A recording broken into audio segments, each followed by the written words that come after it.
নমস্কার। বর্তমানে সাপের প্রচণ্ড অত্যাচার বেড়েছে।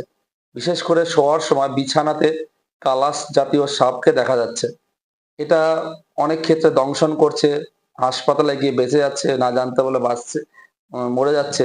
এই ক্ষেত্রে একটা দুর্দান্ত সলিউশন আপনাদের সামনে নিয়ে এসেছি, শাস্ত্রসম্মত। শোবার সময় ওম মনিরাজ আস্তিকায় নমঃ, ওম মনিরাজ আস্তিকায় নমঃ এই মন্ত্রটা ৭ বার জপ করবেন, করে শোবেন। তাহলে কোনো সর্প আপনাকে দর্শন করবে না। এটা করা উচিত, তার কারণ হচ্ছে বর্তমানে অনেকের বাড়িতে বিছানাতে এই কালাস সাপের উৎপাত বেড়েছে। আমরা জানতে বা না জানতে হয়তো সাপকে সাথে নিয়ে শুয়ে পড়ছি। তাহলে এটা কিন্তু ক্ষতি হতে পারে বা ক্ষতি না হতে পারে সেটা বড় কথা না। কিন্তু যদি আপনি এই মন্ত্রটা জপ করেন তাহলে আপনার কোনো অসুবিধা হবে না। ওম মুনিরাজা আস্তিকায় নমঃ। আবার বলছি ওম মুনিরাজ আস্তিকায় নমঃ। জয় মা।